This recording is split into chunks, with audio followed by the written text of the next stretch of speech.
അതൊക്കെ നിങ്ങളുടെ മുഖ്യമന്ത്രിയല്ലേ എപ്പോഴും മാറ്റി പറയണം. ഞാൻ വല്ലതും പറഞ്ഞിട്ടുണ്ട്? മുഖ്യമന്ത്രി എന്തൊക്കെ മാറ്റി പറഞ്ഞു? ജമാഅത്ത് ഇസ്ലാമിയായിട്ട് ഒരു ബന്ധമില്ല എന്ന് നുണ പറഞ്ഞു മുഖ്യമന്ത്രി. നുണ ഞാനിപ്പോൾ അങ്ങനെ യമണ്ടൻ നുണയെന്നൊക്കെ എന്നോട് പറയണത്. യമണ്ടൻ നുണ പറഞ്ഞു.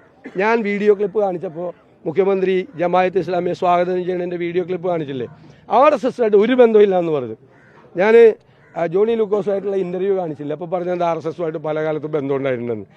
പിന്നെ 18 മാസം ഉമ്മൻചാണ്ടിയുടെ കാലത്ത് പെൻഷൻ മുടങ്ങിയെന്ന് പച്ചക്കള്ളം ഈ മുഖ്യമന്ത്രി പറഞ്ഞില്ലേ? ഞങ്ങൾ പൊളിച്ചടിക്കില്ലേ? ആരുടെ ഡോക്യുമെൻ്റ് വെച്ചിട്ട്? തോമസ് ഐസക്കിൻ്റെ വൈറ്റ് പേപ്പർ, മുഖ്യമന്ത്രി ഒപ്പിട്ട ക്യാബിനറ്റ് അംഗീകരിച്ച വൈറ്റ് പേപ്പർ വെച്ചിട്ട് എന്തോരം നുണയാണ് ഈ മുഖ്യമന്ത്രി ഇപ്പോൾ പറയണം. ആരാ നുണ പറയണമെന്ന് ഞങ്ങൾ പ്രൂവ് ചെയ്തല്ലോ. ഞാനിപ്പോൾ എത്ര നുണ മുഖ്യമന്ത്രി പറഞ്ഞു ജമാഅത്ത് ഇസ്ലാമിയായിട്ട് ബന്ധമില്ല എന്നുള്ളത് ഞങ്ങൾ പൊളിച്ചു. മുഖ്യമന്ത്രി നുണ പറഞ്ഞാണെന്ന്. RSSുമായിട്ട് ബന്ധമില്ല എന്നുള്ളത് നിങ്ങളുമായിട്ട് ഇൻ്റർവ്യൂവിൽ തന്നെ പൊളിച്ചു. 18 മാസം ഉമ്മൻചാണ്ടിയുടെ കാലത്ത് പെൻഷൻ മുടങ്ങിയെന്ന് പറഞ്ഞ പച്ചക്കള്ളം പറഞ്ഞു മുഖ്യമന്ത്രി.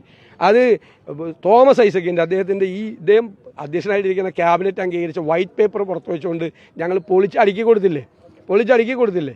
പിന്നെ ഇദ്ദേഹം 2013 ഗണേഷ് കുമാറിനെ ചവിട്ടി പുറത്താക്കണം മന്ത്രിസഭയിൽ നിന്ന് പറഞ്ഞ ആള് ഇപ്പോൾ ഗണേഷ് കുമാറിനെ തോളത്ത് വെച്ചുകൊണ്ട് നടക്കുമല്ലേ? ഇപ്പോൾ അത് കുടുംബ പ്രശ്നമായില്ലേ?